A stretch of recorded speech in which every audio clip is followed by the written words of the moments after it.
We are live. Good morning, everyone, and welcome to the Rise of the Regional Ecosystems panel on this second day of NC Ideas Ecosystem Summit. I'm Luann Flanders Steck, and I have two amazing ecosystem leaders with me here, Laura Smales and Jim Roberts. We're going to share a bit about our organizations, our local ecosystems, and what we've done to encourage partnerships amongst our leadership of entrepreneurial support organizations in our regions. So I appreciated Dell's definition of ecosystem so much, and we agree. It really does require work to connect different organizations, build a culture that in essence betters the whole, and so much more. So let us get started. As I said, I'm Luann Flanders Steck. I'm the Executive Vice President of Entrepreneurship for Launch Greensboro. I've worked over 20 years with entrepreneurs and organizations in support of them as they launch. Launch Greensboro specifically is the entrepreneurial initiative of the Greensboro Chamber. We accelerate growth for entrepreneurs starting businesses in the Greensboro Triad area by providing education, mentoring, and access to capital. You're going to hear me say launch a lot today. I'm really sorry. We do this through our Launch and Learns, camps, Launch Lab 101, Growth and Sustain Accelerator programs, Capital Connects, our annual pitch event that's been going almost 20 years, and First Launch Capital's Fund, our pre-seed investing fund in investing in companies in the Triad. So now I'm going to have Laura and Jim introduce themselves. So Laura, tell us more about your work in Charlotte and at UNC Charlotte and the Venture Prize program. Perfect. Thank you so much, Luann. My name's Laura Smales. I'm the Assistant Director at Venture Prize at UNC Charlotte. It's the Innovation and Entrepreneurship Center on campus. We are actually part of the Research and Economic Development Division on UNC Charlotte's campus. And we do a variety of work with staff, faculty, and students. And we really work at helping them commercialize their research and seeing how they can take their research to the next level. We do this through a couple of different ways. We are an NSF I-Core site, regional site, and so we're part of the National Innovation Network. And we're an NC Idea ecosystem partner. And through both of these, we really have our core expertise, which is the customer discovery program, and focuses on that problem solution fit. So we're really making our participants answer the question, what problem am I solving and for whom? And we also offer additional business model canvas programming, commercialization knowledge workshops, programming through that. We have a student business incubator. We do an annual showcase that features university research and community startups. And we also offer our programming to community founders through NC Ideas Ecosystem Partner Grant. So we touch a little bit on university and community founders, and we are really proud of our initiatives to sort of combine those as well. And for me, I actually entered the ecosystem probably about a little over 6 years ago as an entrepreneur. And I actually went through the Venture Prize programming and have my hand in a couple of other events in our area as well. So thanks, Laura. So when we talk about customer discovery, we talk about making sure that there's somebody that cares. Yes, we talk absolutely. A lot about, you're not allowed to talk about your research. You're not allowed to talk about your innovation. You're going out and talking to potential customers, potential partners, potential users, and seeing what problems they're having in that industry and how you can solve it. So it's really that problem solution fit that we really want them to solidify. So it's really foundational programming to commercialize or entrepreneurship. That's great. Great. Thanks, Laura. Jim? Introduce Hello, yourself. everybody. I'm Jim Roberts. I am the founder of the Network for Entrepreneurs in Wilmington. I'm also the founder of the Wilmington Angels for Local Entrepreneurs. I started the very first entrepreneur council in the Charlotte market in the year 2000. I was recruited to Asheville to start the Blue Ridge Entrepreneur Council and their angel network, the Blue Ridge Angel Investor Network called BRAIN. I then worked for the North Carolina Department of Commerce. I worked for a biotech center program called COIN, the Center of Innovation for Nanobio. And then I was recruited to Wilmington to open the UNC Wilmington Center of Innovation and Entrepreneurship, the CIE. And for people who have been in Wilmington for a very long time, they consider the grand opening of the CIE as the start of the ecosystem in the year 2013. I left UNCW in 2015 and started my own independent, self-funded nonprofit called the Network for Entrepreneurs in Wilmington. And then in November of that year, started the Angel Network to invest in local companies. So thanks, Jim. Yeah, we met in 2000 when I moved to the Triad. So we've known each other a very long time. Yes. So Jim, I'm going to let you keep talking a little bit more about the Wilmington ecosystem and why it's special and unique, and how what you do fits into that ecosystem in support of entrepreneurs. So since I was really the first executive director of the CIE, and that's where it started with a building. But of course, all we know is that co-working by itself does not make entrepreneurs better. So we had programming, and we invited, a lot of Raleigh and Durham based organizations and investors to come to Wilmington, which is not hard to do when you have your events on Thursday and they want to visit their beach house.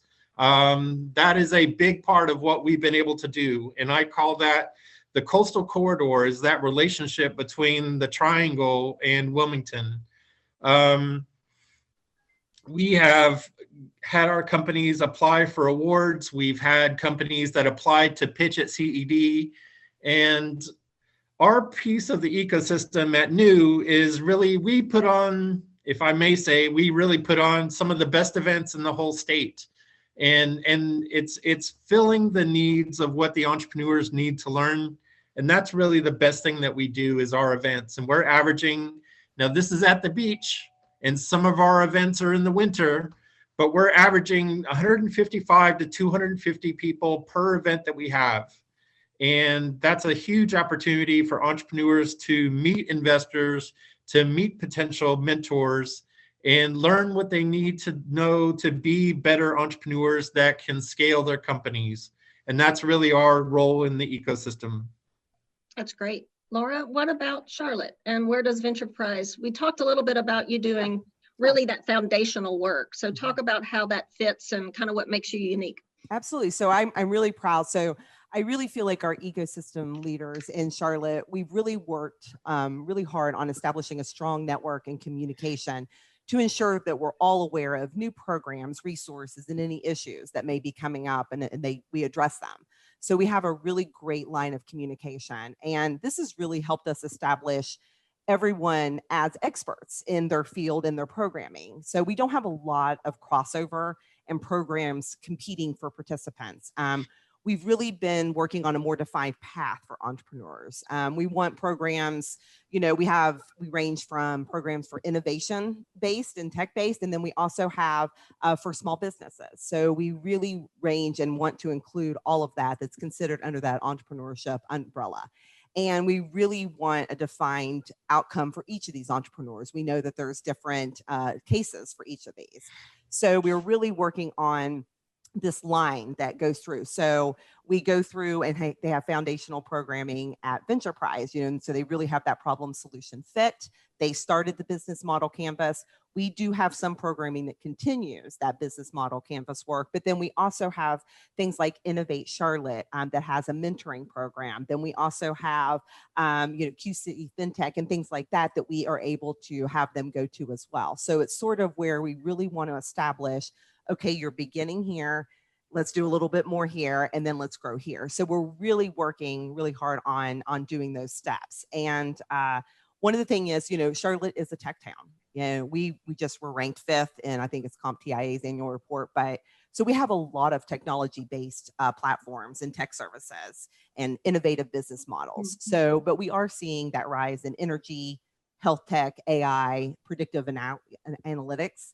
So we're working on all these different programs to include this. So that's something that the ecosystem leaders always, when we come together, we talk about, okay, here's this, how are we doing, how are we going to do the health tech? How are we going to do AI?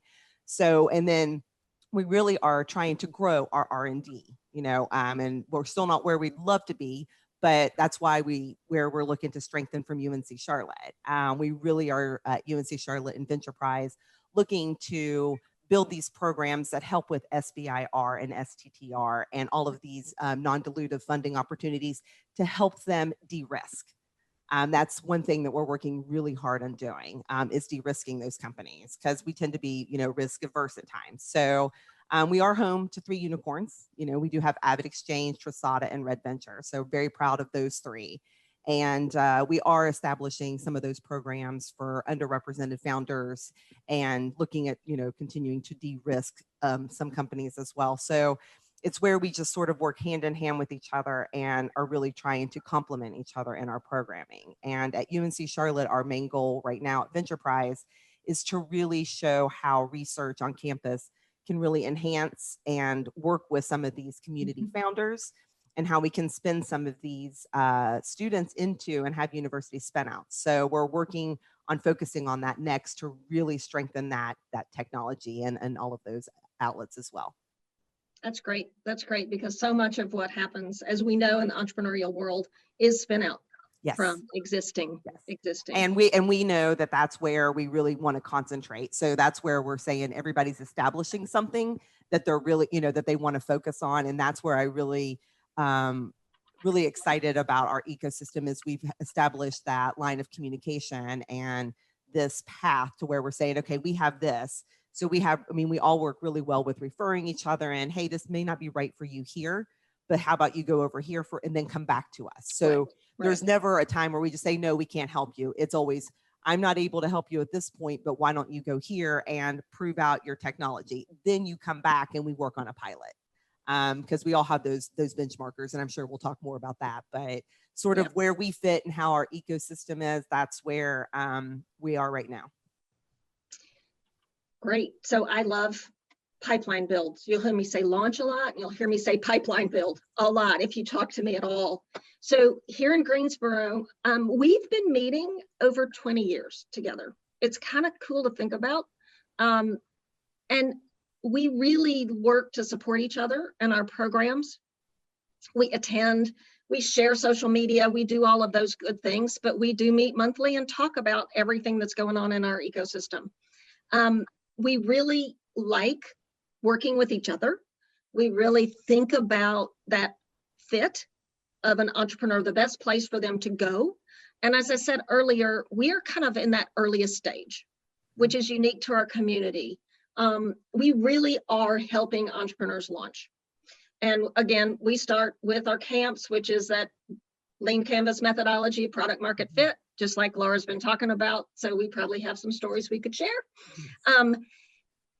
But other than the university campuses, which is where Laura is and where Jim was, we are the only place where entrepreneurs in the community can really come to have that early stage support. So that's how we fit in the ecosystem. Our goal is that pipeline build. Period, end of sentence.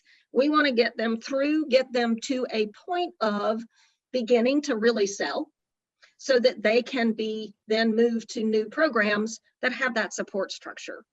We spend a lot of time thinking about mentors. We spend a lot of time thinking about connections to customers and staff. So we really are that spot where they begin. One of the things that we're currently working on is a partnership with Transform Greensboro, which formerly was HQ Greensboro. And our goal there is to provide a true place that has the best in class programs and space for entrepreneurs that really want to launch and grow. So this is kind of a new announcement for us, and we're pretty excited about it. We really do believe that building out this place and space will be impactful to our ecosystem. Entrepreneurs, when they find us, always say, where have you been? We didn't know where you were. What's going on?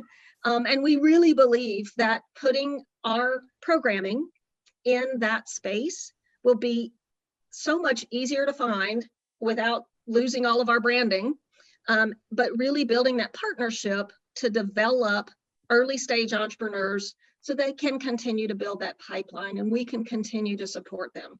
There are lots of programs from Nussbaum Center to the Real Entrepreneurship Program to activities that are currently going on at HQ Transform to some other SBTDC offerings that really we really have the opportunities to support these entrepreneurs as an ecosystem, which is one of the things that we love. I think if anybody watching this knows that the three of us love what we do, and that's what you'll always find when you meet someone that works with entrepreneurs day in and day out. So that's kind of how we fit in our ecosystem. And I really want to just make sure that we can cover everything, because yeah, as usual, I know we could talk about this all day long. So we're about halfway through. So what I want to do is continue this conversation and think about, go back to the beginning. And I had to go back a ways to think about how we really started developing an ecosystem in our regions. So Laura, let's talk about Charlotte. What mechanisms were used to best understand your ecosystem, and what did you kind of learn through that process? Did you do benchmarking, gap analysis? What did you do? I'll go ahead and talk about the most recent one, because that's the one that I was actually around for. But so, because Ventureprise actually is probably one of the longest standing startup resources. It started as the Ben Craig Center in the 80s, and it's evolved. So there's been a lot of different formations of that. So then we recently, in the last 5 years or so, have been, become a part of campus and R&D and everything on campus. But so I will say, back in 2015, we actually led the creation. It was a Charlotte Entrepreneur Growth Report. And that's where they took, it was an in-depth metro benchmark analysis. So it was basically like a 60-page assessment of the region's entrepreneurial path. And it compared its innovation entrepreneurship to 7 benchmark metros. And it was Atlanta, Austin, Kansas City, Nashville, Raleigh-Durham, Research Triangle, San Francisco, and Tampa. And so they actually found that Charlotte's innovation index was better than 4 of those, but behind Austin, Raleigh-Durham, and San Francisco. And they went through that by really examining angel and venture capital investing, startup companies' revenue and employee growth, R&D funding, SBIR, STTR grants, patents, R&D investment. So it was sort of this benchmark of where we could improve, where we couldn't improve. And I think that was really an important report, because I think that's where the transition went, where founders and entrepreneurs started to understand what they needed to do. It became a more clear message of, okay, this is what's expected of you for angel investing. This is what's expected. And we consistently go with those messages. And this was 2015, so it's grown since then. But I think that was a great start to say, okay, it almost gave the entrepreneur that true vision of, okay, this is where I need to be if I want to do this. This is what I have to meet. This is where I need to be in my stage of MVP. This is where I need to be in data. This is, so we really had almost, these angel investors and VCs, given that honest opinion of, here's what I look for. And we continue to do things such as like pitch breakfast. We do pitch breakfast once a month. And that is, we have a panel of investors, and it's a trial for founders to get up and they pitch for 5 minutes, and then they get 10 minutes of feedback. And it's a safe environment, but it's hearing that true investor viewpoint of, you did this great. Now here's what you need to work on. And it's not just in the pitch per se, but it's, where are your numbers? Where have you tried this? Where's your data that you've collected?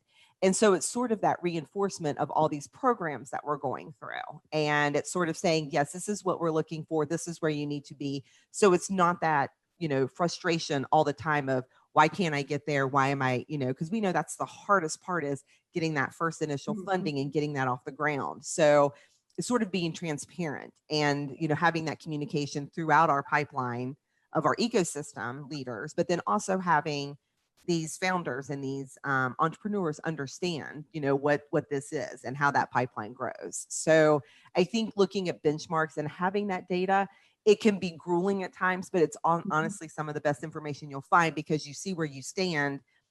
And then we also know, as ecosystem leaders, where we need to go. Okay, here's this gap. Here's how we address it. Let's work together and let's figure out, okay, you're best at doing this. Let's go through there. And we'll take this section. And it's sort of where you're collaborating and really establishing that pipeline and making it stronger with each benchmark.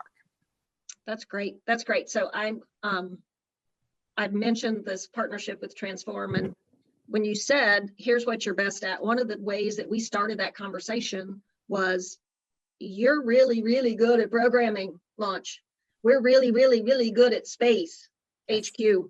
let's figure out how to make this together. Yeah, Let's absolutely. really figure out how to make this better together. And we honestly, really yeah, build it's coming together for that. Absolutely. Right. Like it's really saying, here's what we need to do. Okay. And so that's where I really where I said we don't compete a lot for partners or for participants, because it really is that openness of saying, hey, this is what you guys do best. And here's what you do. And here's, so it's really, us utilizing, hey, if you want to go to FinTech, QC FinTech, here's where that benchmark is. And, if you want some mentorship, the MIT mentorship program is through Innovate Charlotte, you go there. So it's sort of utilizing, in the SBTDC and things like that. We're sort of saying that's where they're, so it's where we all don't want to try to reinvent that wheel. And we say, hey, this is what we're doing. That's great. So Jim, when we talked last week, you mentioned benchmarking as well. And you've got, I'm going to share with the attendees, and I'm sorry, we are going to run out of time, so we're not going to have time for Q&A. But I'm going to share some articles that you've written about the Wilmington ecosystem that I think are really, really enlightening about the work that you've done and what's going on there. So talk about that benchmarking that you did, that you had done, and kind of what impact that had on your ecosystem as you really started building that out 5 years ago in Wilmington. So as I was recruited to Wilmington in 2013, to be clear, I didn't know a whole lot about Wilmington. I knew the two crazy guys from the Wilmington Investor Network that had been attending the statewide events, Carlos and Michael Kane, but I didn't know a whole lot else. And, I was trying to read more and more of what Wilmington was up to, and there wasn't a whole lot of business coverage to read about it. But when I got the job, I realized, since I was a former Department of Commerce employee, I knew about John Hardin and his North Carolina Department of Commerce Innovation Index. And basically what that does is it compares every city and county in North Carolina on how they're doing against each other. How is Wilmington competing against the 8 smaller or the 8 larger cities, and where was it deficient? And one of the ways that it was not doing well was in SBIR grants. Wilmington being the 8th largest city, but it was 24th in these innovation factors that you need to have an ecosystem. And so that's where we started. And because it wasn't coming from me, the newcomer, it was coming from John Hardin when he was the opening speaker at my event. And he'd say, here's the data. You guys want data. You need to understand that if you think you're 8th, but you're really starting from 24th, then you've got a long way to go. And this is not going to be an overnight change to your ecosystem. And so what we found was Wilmington really had no vertical industries. We had no, shipping technology or financial technology. We didn't have a cluster of any of those articles or those companies. And so we had to have events, and those well-attended events, and we started to find more and more of these companies, but there was no capital. The Wilmington Investor Network are very active in the Angel Capital Association, and they were investing globally. They were investing in Canada more than they were investing in Wilmington, and that's because we needed to have better deal flow. But as I worked on that deal flow, there has to be some optimism among the entrepreneurs that they can get funding. And so I created my own angel network. I am not an angel investor. I have been an economic development and a university employee and an independent nonprofit. I am not wealthy to the point where I am an angel investor, but I can manage the process of an angel network. And since November of 2015, we've made 14 investments. Half of those are in veteran-started companies, and that is not a focus. That just happens to be kind of the mentality of the veterans, that they're able to focus in a tourism region meant to distract you, right? We have the ocean, you can go fishing and you can, have a great fish taco sandwich, but we needed those entrepreneurs that were working on the startups Monday through Saturday and maybe doing their fishing on Sunday. So that was a big focus of ours. But what has come out of Wilmington are two great things. Encino is a company that just had the largest IPO since 2000 on Wall Street, the best opening day of any startup IPO in 20 years. and they're based in Wilmington. And they have a sister company that got started called Aperture, and they just raised $20 million. And that is now a single vertical focus within Wilmington. And we are proud to say that we just made the global ranking of one of the top 100 ecosystems in the world, emerging ecosystems in the world, at number 91, and the third smallest city on that list, the third smallest US city. So we're very proud of the outcomes that we've achieved, and we're trying to do more. That's great. That's great. Congratulations. A lot of work. Yes. A lot of great outcomes. It's amazing. It's amazing. So in Greensboro, I've been in and out of Greensboro for 20 years. But when I took this position, it kind of culminated a lot of what I'd done. And Jim, thank you for helping me remember when. I hadn't thought about the Wilmington Investor Network in a very long time. Right. And so from thinking about that, when I started 4.5 years ago here, NCIDEA was doing their first round of ecosystem grants. Mm-hmm. And I submitted a grant proposal, and Tom lovingly said, "Have you done a gap analysis?" And I said, "Well, this is my gap analysis." He goes, No, Luann, you need to do this and this and this. So we really dove in as part of that grant cycle and did a gap analysis. So I had what I called an ecosystem map, which I'd been using at the university level to really think about that pipeline build of student entrepreneurs. And so I built that out, but then we really did that gap analysis. And honestly, from that gap analysis, we developed our camps, because we realized that there was no one really thinking about that base foundation. And so since 2017, early 2017, we've developed these camps that are tech creative and now furloughed or unemployed folks to entrepreneur. And that's what we call them. I mean, we're helping people think about these, building their businesses with this foundation. And so we're really excited about that. And it just continues. And we've had, I think we had over 35 or 40 people in our camps over this last year, just 6 months. COVID hasn't stopped our activity at all by any stretch of the imagination. It's just a little different. So what we even learned 4.5 years ago still applies. But as y'all are talking about benchmarking, I'm thinking, I probably need to stop and do this as well for our ecosystem. And really, as we think about this partnership with Transform, doing a better job of really understanding where we fit, because we're the 4th largest city, third largest city in the state. And we're probably not 3rd in some of those innovation indicators. Yeah. And how can we do a better job as an ecosystem supporting entrepreneurs? We do an amazing job, but what can we do better? What can we really do to better take care of that? So we've got 2 more minutes. I told you guys we could talk forever. Let's talk about some of our biggest needs as an ecosystem. And a lot of people don't like to talk about their needs, but I really feel like some of us need to have that conversation. And so, Jim, why don't you start? We need an accelerator program, and I have applied for that program through the NCIDEA ecosystem. But more importantly than that, I need sustainable funding. I'm an independent 501c3 and 5 years old, and we have $25,000 of sponsorship support, and that's what I live on. And so we need financial support. That's great. Thank you. Laura. I think we're doing it, but we can always, where we're looking at that R&D and strengthening that side. And also, we're really on that path to de-risk, so we can see more angel funding, more VC funding, and sort of preparing our companies for that. We saw, like in Q4 of 2019, we had Avid Exchange with, I think, the largest deal in the state. And then we also had Passport at number 3 on that list, I think. So we're seeing that. We have some great, 2U Laundry, Eco. We have some of those companies doing really well. And just to sort of expand on those. So sort of, exactly what you're talking about. What can we do better? We're in that direction.